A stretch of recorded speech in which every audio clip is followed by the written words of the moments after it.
हरे कृष्णा। तो अभी हम भगवद गीता के चौथे अध्याय के अंतर्गत श्लोक संख्या 2 पर विचार करेंगे। एवं परंपरा प्राप्तम इमं राजर्षयो विदुः सकाले नेह महता योगो नष्टः परंतप। यहाँ पर भगवान कह रहे हैं एवं परंपरा प्राप्तम इमं राजर्षयो विदुः, इस प्रकार से परंपरा के द्वारा प्राप्त हुए इस ज्ञान को राज ऋषियों ने जाना। सकालेन यह महता, तो वही जो है जो ज्ञान है तो बहुत अधिक समय के कारण योगो नष्टः परंतप, तो हे परंतप ये नष्ट हो गया था। तो अब हम सुनेंगे प्रभुपाद तात्पर्य में क्या लिखते हैं। श्रील प्रभुपाद की जय। यहाँ स्पष्ट कहा गया है कि गीता विशेष रूप से राजर्षियों के लिए थी, क्योंकि वे इसका उपयोग प्रजा के ऊपर शासन करने में करते थे। निश्चय ही भगवद गीता कभी भी आसुरी पुरुषों के लिए नहीं थी, जिनसे किसी को भी इसका लाभ ना मिलता और जो अपने अपने सनक के अनुसार विभिन्न प्रकार की विवेचना करते।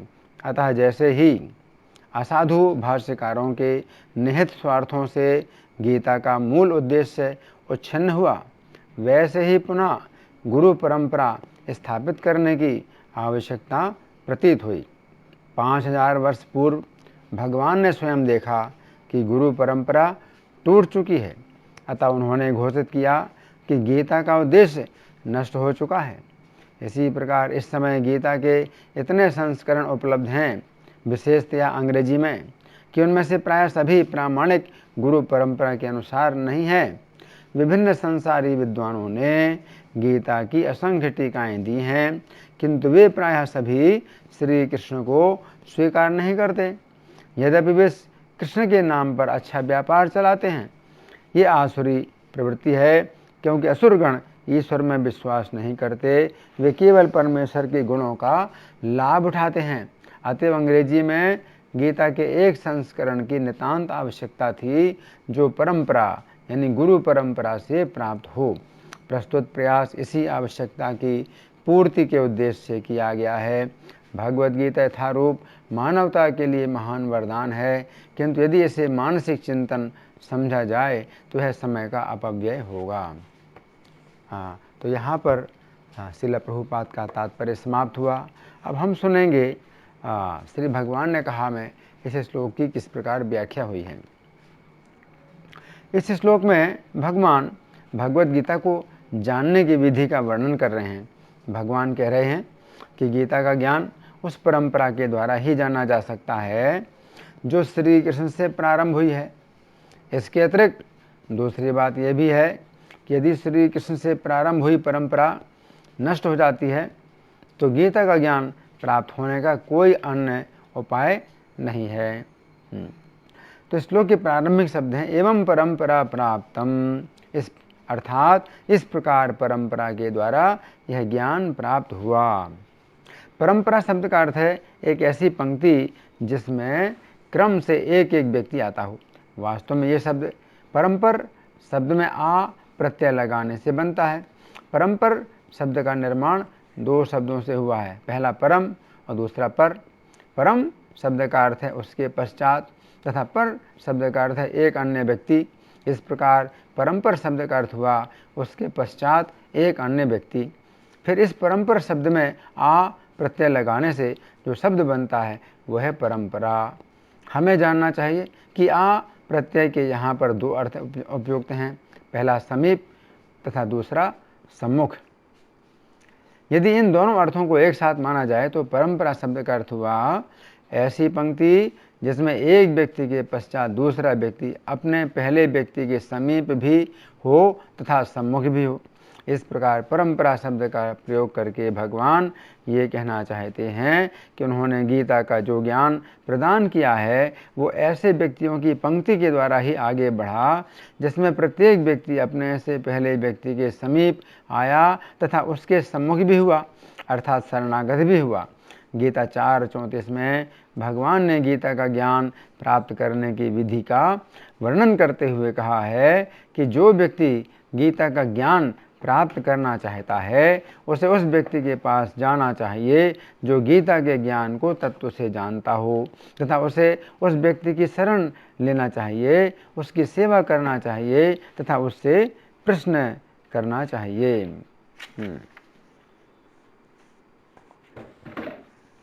तो प्रभुपाद ने गीता की जो व्याख्या लिखी है उसमें उन्होंने श्री कृष्ण से प्रारंभ हुई अपनी उस परंपरा का वर्णन किया है जिस परंपरा में उन्होंने गीता का ये संदेश प्राप्त किया था। भगवद गीता यथारूप के पृष्ठ संख्या 28 में एवं परंपरा प्राप्तम इन शब्दों के साथ श्रील प्रभुपाद ने श्री कृष्ण से प्रारंभ करके उन नामों की सूची दी है जिनके माध्यम से गीता का ज्ञान श्रील प्रभुपाद तक उसी प्रकार पहुंचा है जिस प्रकार एक दीपक से दूसरा दीपक, फिर दूसरे दीपक से तीसरा दीपक, इस प्रकार की परंपरा से हजारों दीपक जलते हैं। श्रील प्रभुपाद का कहना है कि श्री कृष्ण से प्रारंभ हुई परंपरा में यदि हम गीता का ज्ञान प्राप्त करते हैं तो हम श्री कृष्ण को परमेश्वर के रूप में समझ पाते हैं तथा उनकी शरण लेते हैं। परंतु अनेक राजनीतिज्ञों ने गीता की व्याख्या की है जो श्री कृष्ण से प्रारंभ हुई परंपरा के अनुसार नहीं है। उन्होंने गीता के माध्यम से अपने मतों को ही पुष्ट किया है तथा जनता को श्री कृष्ण से दूर करके भ्रमित किया है। यद्यपि श्री कृष्ण गीता में अर्जुन को युद्ध करने का स्पष्ट आदेश दे रहे हैं, परंतु गैर प्रामाणिक व्यक्तियों ने गीता की अनुचित व्याख्या करके जहाँ युद्ध करने की आवश्यकता है वहाँ पर भी अपने मनगढ़ंत अहिंसा के सिद्धांत को पुष्ट किया है। जहाँ पर श्री कृष्ण कहते हैं कि हम उनकी शरण लें, वहाँ पर ये मूर्ख ऐसी व्याख्या करते हैं कि हमें श्री कृष्ण की शरण लेने की आवश्यकता नहीं है, श्री कृष्ण के अंदर कोई निराकार वस्तु है उसकी शरण लेनी है। इसके अगले शब्द हैं इमं राजर्षियो विदुहु, अर्थात इस ज्ञान को राजर्षियों ने जाना। यदि इस शिक्षा के साथ पिछली शिक्षा को मिला दिया जाए तो पूरी बात इस प्रकार बनती है, इस प्रकार परंपरा से प्राप्त हुए ज्ञान को राजर्षियों ने जाना।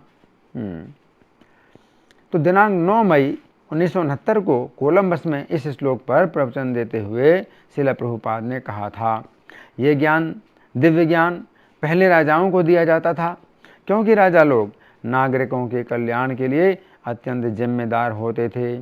राजाओं की जिम्मेदारी होती थी कि वे अपनी प्रजा को इस दिव्य ज्ञान की शिक्षा दें। वे राजाओं के रूप में ऋषि होते थे। यद्यपि वे राजाओं के वंश में उत्पन्न होते थे परंतु वे संत होते थे। ऐसे अनेक उदाहरण हैं, जैसे महाराज युधिष्ठिर, महाराज परीक्षित। वे इस पृथ्वी के सम्राट थे परंतु फिर भी इतने पवित्र और इतने धार्मिक और दिव्य ज्ञान में इतने अधिक उन्नत थे कि कोई तुलना ही नहीं हो सकती है। अतः ये गीता राजाओं को सिखाई जाती थी जिसके फलस्वरूप वे अत्यंत पवित्र और आध्यात्मिक ज्ञान में अत्यंत उन्नत होते थे। तो ये सरकार का कर्तव्य है, सरकारी अधिकारियों का तथा राज्य के शासकों का कर्तव्य है कि वे भगवद गीता सीखें। यहाँ पर कहा गया है एवं परंपरा प्राप्तम एवं राजर्षियो विदुहु। सरकार के अधिकारी तथा राजा लोग भगवद गीता सीखते थे, इसलिए उनके राज्य में शांति थी, नागरिकों को कोई चिंता नहीं होती थी।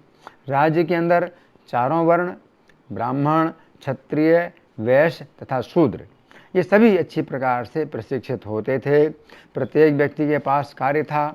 ये सरकार का कर्तव्य है कि प्रत्येक व्यक्ति को कार्य में लगाया जाए, अन्यथा खाली दिमाग में शैतान का दिमाग उत्पन्न होगा।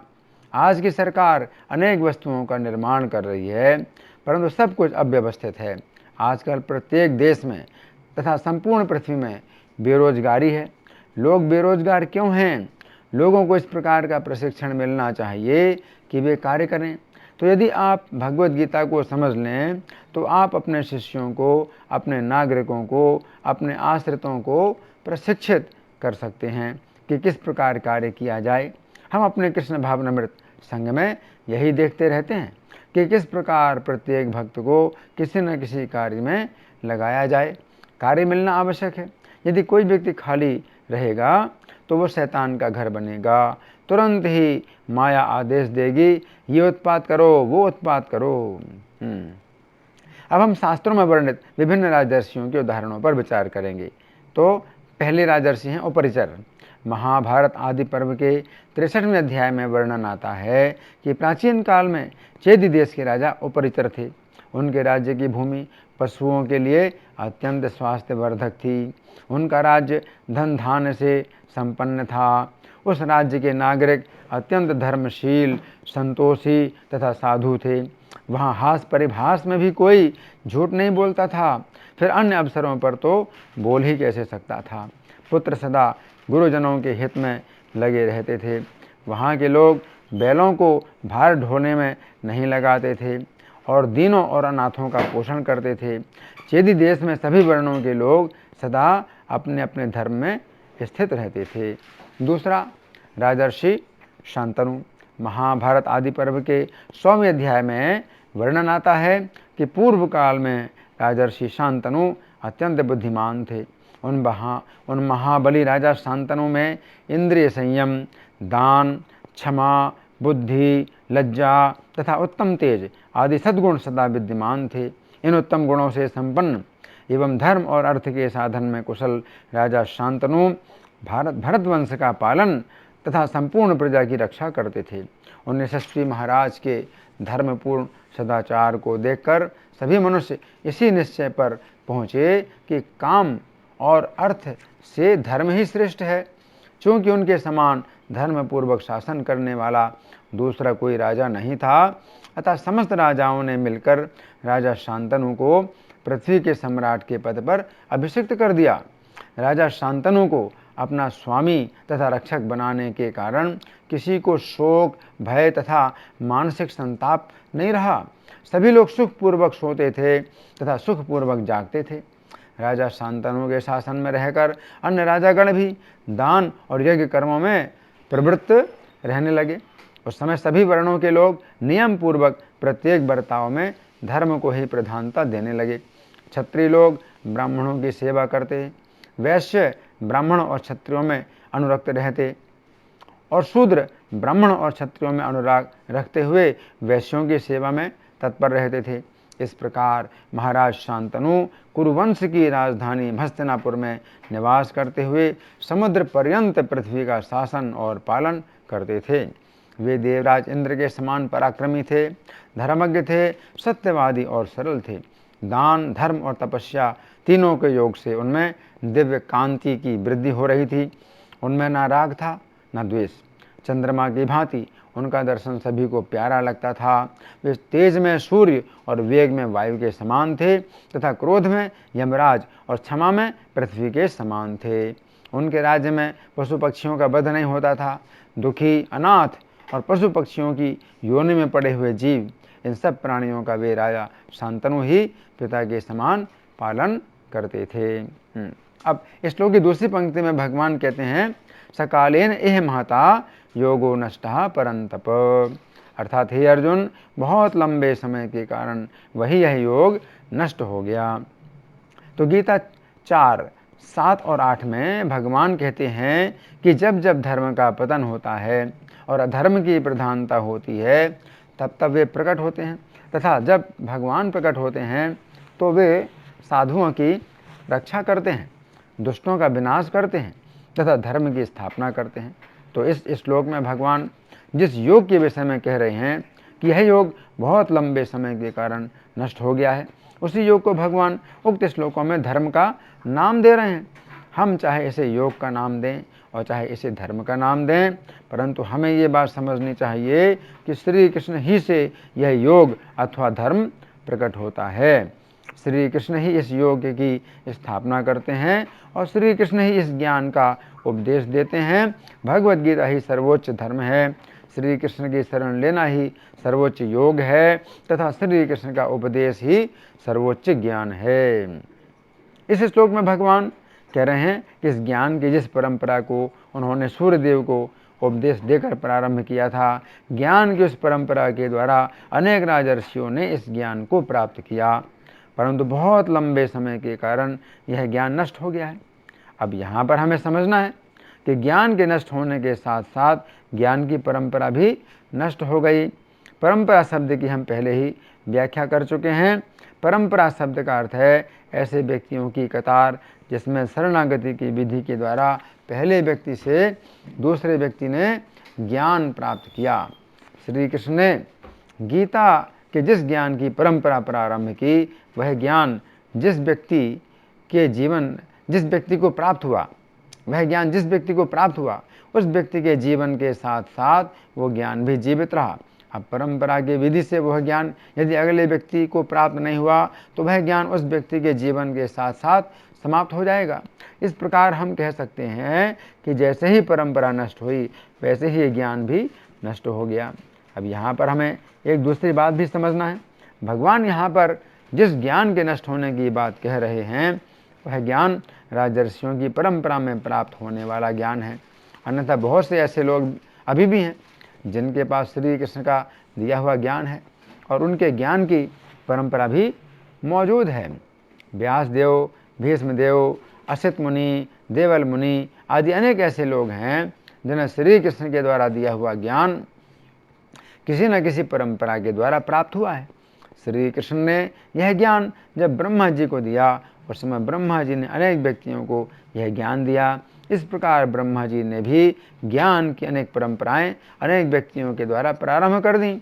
इसी प्रकार ब्रह्मा जी से प्राप्त हुए ज्ञान को नारद जी ने अनेक व्यक्तियों को दिया। इससे क्या हुआ, नारद जी के द्वारा भी अनेक व्यक्तियों के द्वारा अनेक परंपराएं प्रारंभ हो गईं। इस प्रकार हम कह सकते हैं कि श्री कृष्ण से प्रारंभ हुई ज्ञान की परंपराओं की कोई संख्या ही नहीं है। परंतु यहाँ पर भगवान जिस परंपरा की बात कर रहे हैं वो राजाओं की परंपरा है। भगवान का कहना है कि समय के जो राजागण हैं उनमें से अधिकांश राजाओं के पास यह ज्ञान नहीं है, अतः वे राजर्षि नहीं कहे जा सकते हैं। श्रीमद् भागवत 10:1-17 में श्री सुखदेव गोस्वामी कहते हैं कि हे राजन, एक बार पृथ्वी के ऊपर राजाओं के रूप में अनेक असुरों का भार बढ़ गया था। उस भार से पीड़ित होकर पृथ्वी देवी ने ब्रह्मा जी की शरण ली। ये बात उस समय की है जिस समय श्री कृष्ण का अवतार नहीं हुआ था। तो यहाँ पर भगवान कह रहे हैं कि हे अर्जुन, असुरों ने राजाओं के रूप में जन्म लेकर ज्ञान की इस परंपरा को नष्ट कर दिया है तथा अपने अज्ञान के भार से पृथ्वी देवी को भी पीड़ित कर दिया है। हमें समझना चाहिए कि श्री कृष्ण तथा अर्जुन का अवतार इसीलिए हुआ है कि उन असुरों का वध किया जाए जो परंपरा के द्वारा गीता का ज्ञान ग्रहण ना करके अपने अज्ञान को ही इस पृथ्वी पर फैला रहे हैं। चूँकि गीता 3:21 में भगवान ने कहा है कि श्रेष्ठ पुरुष जैसा जैसा आचरण करते हैं सामान्य लोग भी वैसा वैसा आचरण करते हैं। अतः ये धर्मी राजागण सामान्य जनता में अपनी श्रेष्ठता के कारण अधर्म को फैला रहे हैं तथा सामान्य जनता अज्ञान के कारण उस अधर्म को ही धर्म समझकर ग्रहण कर रही है। ऐसी स्थिति में यह आवश्यक है कि ऐसे आसुरी राजाओं का वध किया जाए तथा युधिष्ठिर महाराज जैसे राजा को संपूर्ण पृथ्वी का सम्राट बनाया जाए ताकि सामान्य जनता गीता की शिक्षाओं को समझ सके तथा उन्हीं शिक्षाओं पर चल सके। तो यहाँ पर भगवान कह रहे हैं कि ज्ञान की ये परंपरा लंबे समय के कारण नष्ट हो गई। परंतु हमने अभी चर्चा की कि चूँकि असुरों ने राजाओं के रूप में जन्म लिया इसलिए ज्ञान की परंपरा नष्ट हो गई। अब यहाँ पर प्रश्न उठता है कि भगवान ऐसा क्यों कह रहे हैं कि ज्ञान की यह परंपरा लंबे समय के कारण नष्ट हो गई। हमें समझना चाहिए कि यदि इस पृथ्वी में कोई बड़ा परिवर्तन होता है तो उसका कारण समय अथवा काल ही माना जाता है। ये ऐसा समय था जिसे काल ने ही निश्चित किया था कि इस समय असुरगण राजाओं के रूप में उत्पन्न होंगे, और जब असुरगण राजाओं के रूप में उत्पन्न हुए उस समय उन्होंने इस ज्ञान को बिल्कुल नष्ट कर दिया। ऐसा नहीं है कि समय के अनुसार ये ज्ञान धीरे धीरे नष्ट हुआ। हमें ऐसा नहीं समझना चाहिए कि समय के अनुसार परंपरा में आने वाले राजाओं ने इस ज्ञान को धीरे धीरे बदला और लंबे समय के बाद ये ज्ञान पूरी तरह से नष्ट हो गया। नहीं, ऐसा नहीं है। यदि इस ज्ञान को परंपरा में आने वाला व्यक्ति थोड़ा सा भी बदलता है तो ये ज्ञान पूरी तरह से नष्ट हो जाता है। इस विषय में सर्प और दूध का उदाहरण अत्यंत उपयुक्त है। यदि परंपरा से प्राप्त हुए इस ज्ञान में हम अपनी थोड़ी सी भी बात मिला देते हैं तो ये ज्ञान उसी प्रकार विषैला हो जाता है जिस प्रकार यदि दूध में सर्प अपना मुख लगा दे तो पूरा दूध विषैला हो जाता है।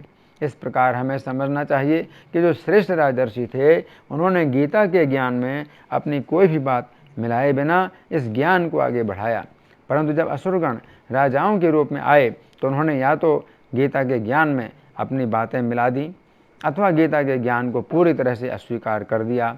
इस प्रकार समय के प्रभाव से अथवा असुरों के प्रभाव से इस ज्ञान की परंपरा नष्ट हो गई तथा ये ज्ञान भी नष्ट हो गया। जिस प्रकार जो लोग सदा नग्न रहते हैं वे सुंदर वस्त्रों को क्यों स्वीकार करेंगे, उसी प्रकार गीता के ज्ञान से नफरत करने वाले असुरगण इस पवित्र ज्ञान को क्यों स्वीकार करेंगे। यहाँ पर हमें समझना चाहिए कि गीता की शिक्षाएं सुंदर वस्त्रों के समान हैं। जिस प्रकार मनुष्य के शरीर को ढकने के लिए सुंदर वस्त्रों की आवश्यकता है, उसी प्रकार मनुष्य जीवन के लिए गीता की शिक्षाओं की आवश्यकता है। परंतु जिस प्रकार कुछ पागल लोग नग्न रहना पसंद करते हैं, वे सुंदर वस्त्रों को धारण करना नहीं चाहते हैं, उसी प्रकार असुरगण सदा अज्ञान में ही रहना चाहते हैं। वे गीता की शिक्षाओं को ग्रहण करना नहीं चाहते हैं। जिस प्रकार जो व्यक्ति जन्म से ही अंधा है वो सूर्य के प्रकाश का कैसे आदर करेगा, उसी प्रकार श्री कृष्ण से विमुख रहने वाले असुरगण गीता ज्ञान के प्रकाश का कैसे आदर करेंगे। यहाँ पर हमें समझना चाहिए कि श्री कृष्ण सूर्य के समान हैं। जिस समय संपूर्ण जगत के अंधकार को दूर करते हुए सूर्य का प्रकाश उत्पन्न होता है, उस समय जिनके पास नेत्र हैं वे लोग सूर्य के प्रकाश का आदर करते हैं, परंतु जिस प्रकार नेत्रहीन व्यक्ति सूर्य के प्रकाश का कोई लाभ नहीं उठा पाते हैं, उसी प्रकार श्री कृष्ण के प्रति श्रद्धा विहीन व्यक्ति श्री कृष्ण के उपदेशों का आदर नहीं करते हैं। जिस प्रकार बहरों के समूह में संगीत का कोई सम्मान नहीं होता है, उसी प्रकार श्री कृष्ण से विमुख व्यक्तियों के बीच में गीता के उपदेश का कोई सम्मान नहीं होता है। यहाँ पर हमें समझना चाहिए कि गीता के उपदेश संगीत के समान है। जिस प्रकार जिन व्यक्तियों के पास सुनने की शक्ति है वे संगीत का आस्वादन करते हैं, उसी प्रकार भक्तगण गीता की शिक्षाओं का आस्वादन करते हैं। परंतु जिस प्रकार जिन व्यक्तियों के पास सुनने की शक्ति नहीं है वे संगीत का आदर नहीं कर सकते हैं, उसी प्रकार श्री कृष्ण के प्रति श्रद्धा विहीन लोग गीता की शिक्षाओं का आदर नहीं करते हैं।